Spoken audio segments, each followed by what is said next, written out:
Bonjour mes frères et sœurs, que le Seigneur nous accorde de lire sa parole ce matin et les textes que nous lisons actuellement me font penser à cette terre sainte sur laquelle se tenait Moïse lorsqu'il enleva ses sandales devant cette manifestation de la présence de Dieu.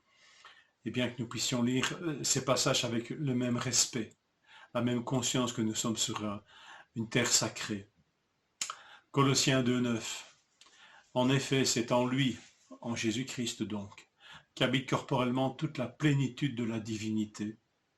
Vous avez tout pleinement en lui, qui est le chef de toute domination et de toute autorité.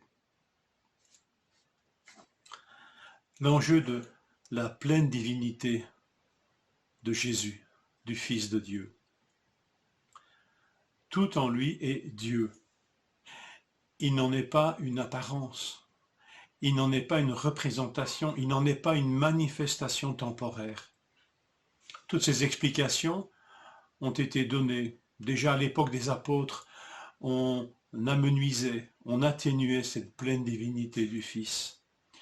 Et l'histoire de l'Église est riche de ces doctrines qui ont pour point commun de diminuer la divinité du Fils, de lui accorder une divinité dans un sens second, atténué, moindre.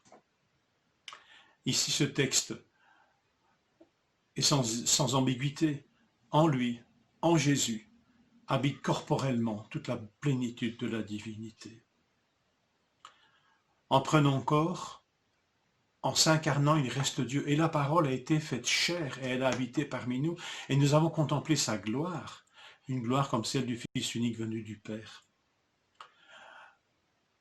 Alors si le Fils renonce dans cette incarnation à par exemple certaines capacités propres à Dieu, on pense ici à l'omniprésence, il n'en reste pas moins pleinement Dieu. Et en ressuscitant, c'est corporellement que le Fils ressuscite, que Jésus ressuscite, et c'est corporellement qu'il remonte auprès du Père, et c'est corporellement qu'il siège à sa droite, dans un corps glorifié.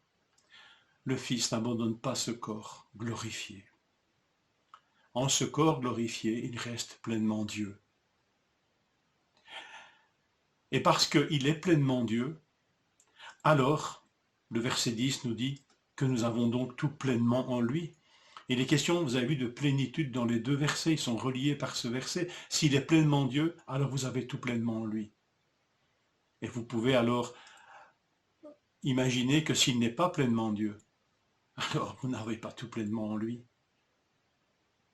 Le Fils n'est pas un sous-Dieu, je le répète, un être de rang inférieur, auquel même pourraient se comparer les anges, puisque vous lirez quelque part, après, dans cette lecture de Colossiens, qu'il est question de personnes qui se livrent au culte des anges, anges qui sont des médiateurs dans cette doctrine, des intermédiaires entre Dieu et nous.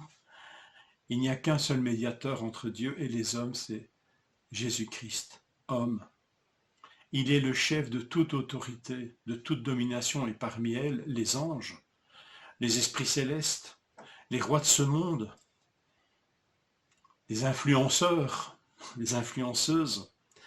Le Fils est chef de toute domination et de toute autorité. Moins nous comprenons cette plénitude de la divinité du Fils, éternel, incarné, moins nous trouvons de plénitude en lui, et plus nous la rechercherons ailleurs. Pour être un homme ou une femme accompli, pleine, entière, c'est un petit peu tout ce sens que nous trouvons pleinement dans cette idée de plénitude, c'est l'idée d'être accompli, d'être comblé, d'être pleinement ce que nous sommes. Pour être un homme et une femme accompli, plein, il faut accueillir celui qui dans son corps et dans un corps semblable au nôtre est pleinement Dieu. Il y a corrélation entre les deux choses, profondément. Adorons donc celui qui nous conduit au Père et que l'Esprit Saint en nous n'a de cesse de glorifier. Il prendra de ce qui est à moi, dit Jésus en parlant de l'autre consolateur, et il me glorifiera. N'éteignons pas l'esprit, ne l'attristons pas d'abord en ne reconnaissant pas celui en qui tout ce qui est en Dieu a pris corps et habite pleinement en lui, en Christ. C'est la traduction en français courant.